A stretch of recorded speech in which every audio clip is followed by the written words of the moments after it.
نحمدہ ونصلی علی رسولہ الکریم اما بعد فاعوذ باللہ من الشیطان الرجیم۔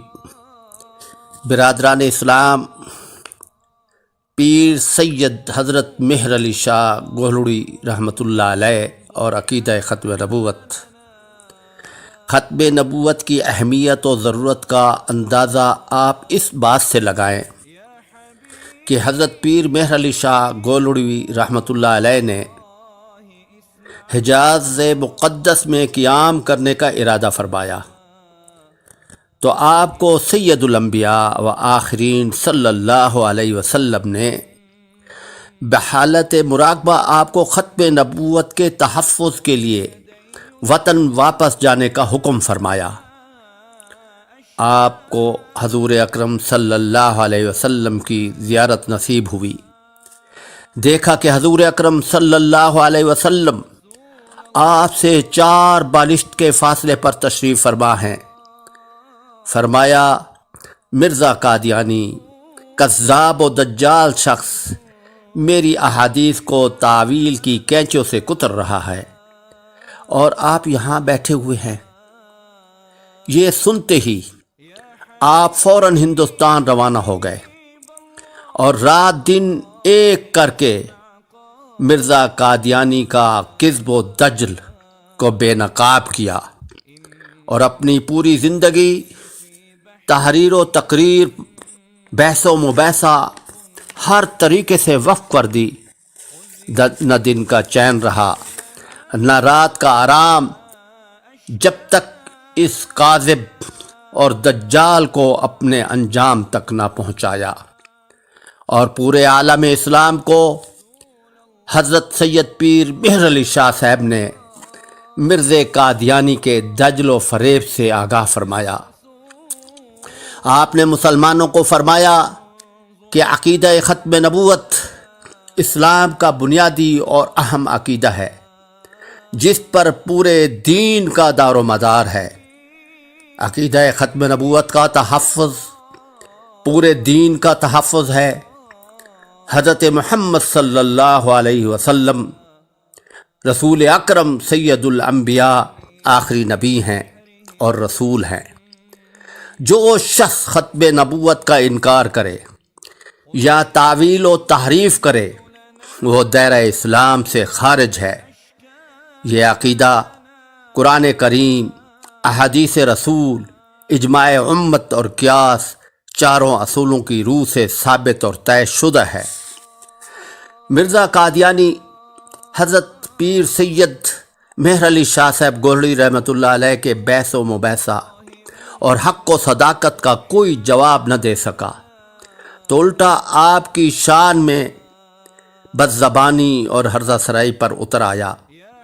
آپ کی شان میں گستاخی کرتے ہوئے اپنی کتاب روحانی خزائن صفحہ نمبر 188 میں لکھتا ہے، اے گولڑا کی زمین، تجھ پر لعنت ہو، تو ملعون کے سبب ملعون ہو گئی ہے، الیاذ باللہ۔ یہ ہے جعلی نبی، دجال و کذاب کی بیہودہ زبان۔ اللہ تعالیٰ اس کے فتنے سے تمام مسلمانوں کو محفوظ رکھے، آمین۔ خون دل دے کر نکھاریں گے رخ برگ گلاب، خون دل دے کر نکھاریں گے رخ برگ گلاب، ہم نے ختم نبوت کے تحفظ کی قسم کھائی ہے۔ محترم برادران، اسی طرح حضرت مولانا غلام غوث صاحب ہزاروی کی قربانی اور عقیدہ ختم نبوت ملاحظہ فرمائیں۔ سن 1937 میں مرزائیوں نے کاغان اور مانسیرہ میں مرزا قادیانی کے دجل اور فریب اور جھوٹی نبوت کا پردہ چاک کرنے کے لیے اپنے مایہ ناز مناظر اور مبلغ اللہ دتہ کو مرزائی خان بہادر اور مرزائی ڈاکٹروں اور وکیلوں کے ہمراہ ان علاقوں کو اپنا مرکز بنانے اور مسلمانوں کو مرتد بنانے کے لیے بھیجا تاکہ کاغان میں اپنا مرکز مرزائی مرکز قائم کر سکیں، تو مسلمانوں کو اپنے ایمان کی فکر ہوئی۔ مولانا قاضی محمد یونس بالا کوٹ سے 2 ساتھیوں کے ہمراہ بفا پہنچے مولانا کے سامنے صورتحال رکھی۔ یہ وہ نازک وقت تھا کہ مولانا کے لخت جگر زین العابدین کو موت کی آخری ہچکیاں آ رہی تھی۔ مولانا نے فوراً فرمایا کہ آپ ٹھہرے، میں گھر سے کتابیں وغیرہ لے کر آتا ہوں، اور بالا کوٹ چلتے ہیں۔ اندر جا کر کتابیں باندھنے لگے تو اہلیہ محترمہ نے پوچھا کہ حضرت آپ کہاں جا رہے ہیں؟ مولانا نے فرمایا بالا کوٹ جا رہا ہوں۔ آپ کی بیوی نے فرمایا کہ زین العابدین بیٹی کی حالت نازک ہے، جو واحد اکلوتا بیٹا ہے، اس حالت کے باوجود بھی آپ سفر پر جا رہے ہیں جو چند ساعتوں کا مہمان ہے۔ فرمایا کہ ادھر زین العابدین کی بات ہے، ادھر امت محمدیہ کے ایمان کی بات ہے۔ لاکھوں زین العابدین آقا دو جہان کی عظمت و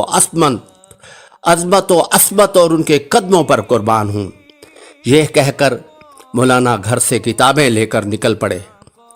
جب بفا کے اڈے پر پہنچے تو اطلاع آئی کہ زین العابدین اپنے رب کو پیارے ہو چکے ہیں، وفات پائی ہے۔ تجہیز و تکفین کے لیے واپس آ جائے، کفن دفن کر کے واپس چلے جانا۔ لیکن اس استقامت کے پہاڑ کی بات ہی نرالی تھی۔ یہاں تو عشق رسول صلی اللہ علیہ وسلم کا امتحان ہے۔ جب یہ اطلاع آئی کہ زین العابدین فوت ہو گیا ہے تو عاشق رسول مولانا غلام غوث ہزاروی نے انا للہ و انا الیہ راجعون پڑھا اور فرمایا جنازہ فرض کفایہ ہے، اس کا دفن کفن کر لینا، لیکن میں سید الانبیاء سید الاولین و آخرین صلی اللہ علیہ وسلم کی ناموس و عزت عصمت پر جان قربان کرنے کے لیے جا رہا ہوں، واپس نہیں آ سکتا۔ ذرا سوچے، اس نازک صورتحال کا اندازہ لگائے، دل پر ہاتھ رکھ کر غور کرے۔ ایک ہی بچہ تھا، چھوڑ کر ناموس تحفظ کے لیے بالا کوٹ پہنچے۔ ان ملعونوں نے، ان قادیانوں نے اور ختم نبوت کے دشمنوں کو للکارا، اور ان ملعون قادیانیوں نے، دجالوں نے جب آپ کو دیکھا تو وہاں سے وہ بھاگ کھڑے ہوئے اور قادیان میں جا کر دم لیا۔ قادیانوں کے خلاف سن 1953 کی تحریک کے دوران مولانا قید و بند میں جیل میں تھے۔ مولانا کے گھر سے جب خط آیا کہ مولانا کی والدہ کا انتقال ہو گیا ہے تو مولانا غلام غوث ہزاروی رحمت اللہ علیہ نے تحفظ ختم نبوت کی خاطر اس صبر اور ضبط کا مظاہرہ فرمایا جو ایک عاشق رسول صلی اللہ علیہ وسلم کی شان ہوتی ہے۔ ذالک فضل اللہ یؤتیہ من یشاء۔ یہ شہادت گاہ الفت میں قدم رکھنا ہے، یہ شہادت گاہ الفت میں قدم رکھنا ہے۔ لوگ آسان سمجھتے ہیں مسلمان ہونا، لوگ آسان سمجھتے ہیں مسلمان ہونا۔ وآخر الدعوانا الحمد للہ رب العالمین۔